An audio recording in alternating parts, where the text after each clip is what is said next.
முஹம்மது ரசூலை பார்த்து நாசமாக என்று சொன்னவுடன் அடுத்த கணம் வசனம் இறக்கினான். தப்பத் யதா அபீ லஹப் வ தப். அபூ லஹபே, யாரை சபிக்கிறாய்?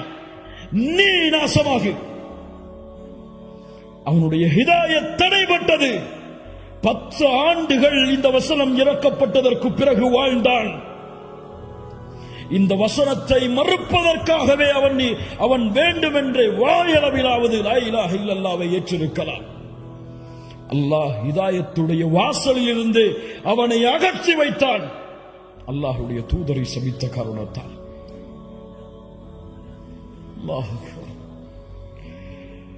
அங்கு ஆரம்பித்த போர்க்களம், அங்கு ஆரம்பித்த விரோத போக்கு இந்த உலகம் அழியும் வரை தொடர்ந்து கொண்டே இருக்கும். யாரும் இந்த நியதியை மாற்ற முடியாது. முஸ்லிம்கள் ஏன் சிரமப்படுகிறார்கள்? முஸ்லிம்கள் ஏன் கஷ்டப்படுகிறார்கள்? முஸ்லிம்கள் ஏன் வெறுக்கப்படுகிறார்கள்? முஸ்லிம் என்றால் இதை நீ அனுபவித்துதான் ஆக வேண்டும்.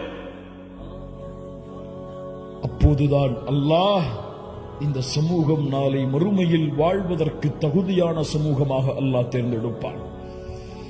ஆனால் அந்த விரோதத்திலும் அந்த குரோதத்திலும் அந்த வெறுப்பிலும் உன் வாழ்வை மகிழ்ச்சியாக்குவதற்கு அல்லாஹ் இன்னும் பல காரியங்களை அவனுடைய தீனில் வைத்திருக்கிறான். புரிந்தவர்கள் மகிழ்ச்சியோடு வாழ்வார்கள், புரியாதவர்கள் அல்லாஹ்வையும் மார்க்கத்தையும் குறை கூறிவிட்டு வெளியே செல்லுவார்கள். அல்லாஹ் அந்த புரிந்தவர்களுடைய பட்டியலில் இணைப்பானாக.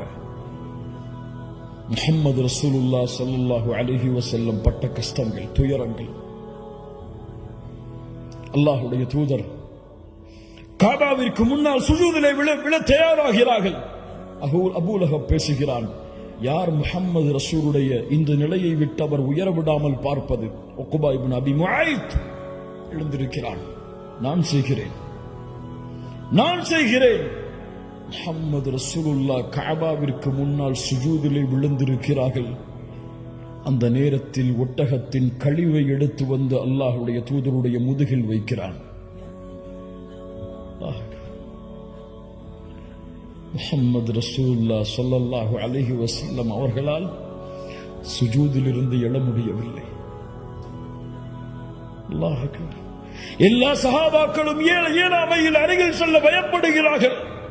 வேகமாக ஓடி வந்தார்கள். அல்லாஹ்வுடைய தூதருடைய ஈரக்குலை ஃபாத்திமா ரலியல்லாஹு அன்ஹா அல்லாஹ்வுடைய தூதருடைய கழுத்தின் மேல் இருந்த அந்த கழிவை நீக்கினார்கள். அல்லாஹ்வுடைய தூதர் தலையை நிமிர்த்தியவுடன் சொன்னார்கள், அல்லாஹும்ம அலைக பி குரைஷ்.